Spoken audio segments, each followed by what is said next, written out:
परिचय। अविनाश पार्क में दौड़ रहा है। वह कुछ बुजुर्ग व्यक्तियों को योगा करते हुए देखता है। वे पहले एक लंबी सांस लेते हैं और फिर उसे अंदर खींचते हैं। कुछ समय बाद वे उसे बाहर निकालते हैं। उसे सांस अंदर लेने तथा बाहर निकालने के इस तरीके को देखने में मजा आ रहा है। उसके बाद वो ढोल की आवाज सुनता है, जिसके पास ही में एक व्यक्ति उसे बजा रहा है। ढोल की धुनें भी एक तालबद्ध पैटर्न का पालन करती हैं।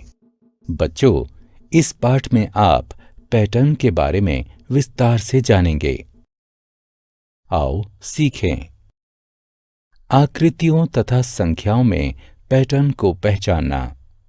आकृतियों तथा संख्याओं को मिलाकर पैटर्न को पूरा करना। पैटर्न को समझना। छल्लों के इस विन्यास को देखें। एक नीले छल्ले के बाद एक पीला छल्ला और उसके बाद एक लाल छल्ला है। ये विन्यास 3 बार दोहराया गया है।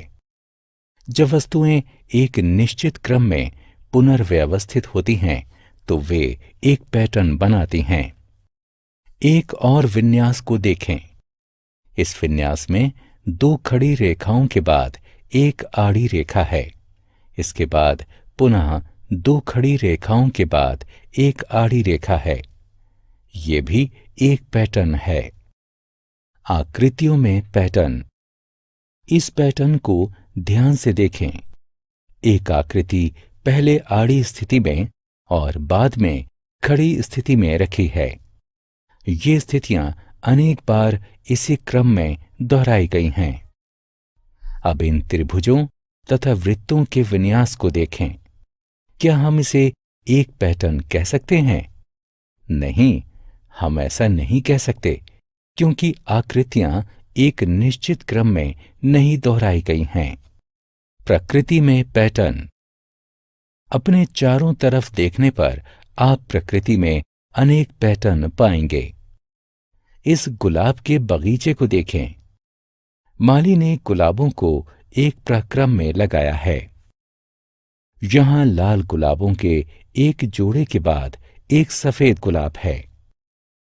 इन इंद्रधनुषों को देखें।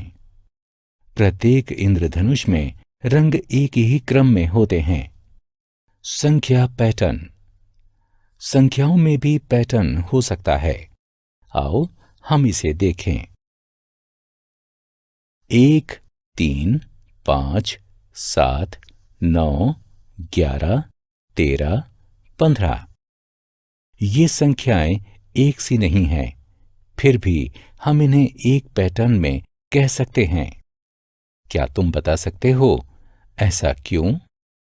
जी हां, एक दूसरे के आगे तथा पीछे वाली किन्हीं 2 संख्याओं का अंतर समान है।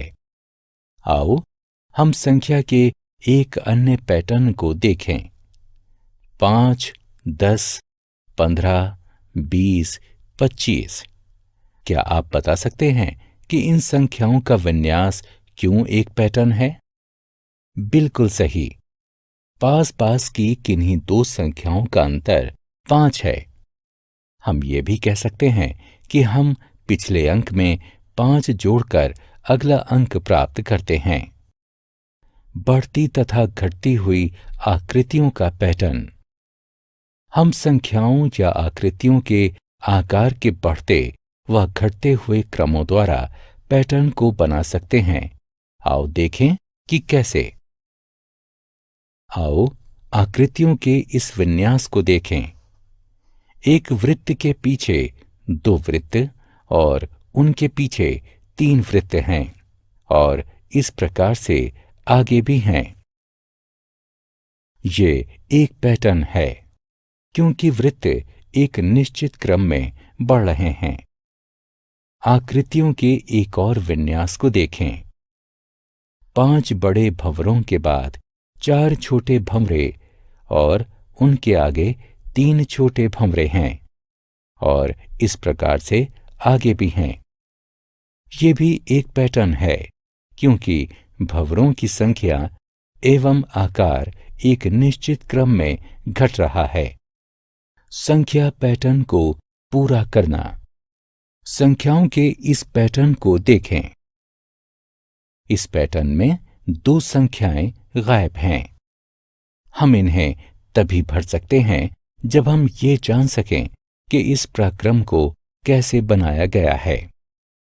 ये साफ है कि इस प्रक्रम में एक बार में एक संख्या कम हो रही है।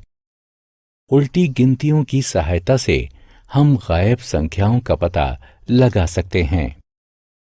12, 11, 10, 9, 8, 7, 6, 5। इस प्रकार से संख्या 10 तथा 6 गायब हैं। हमने क्या चर्चा की?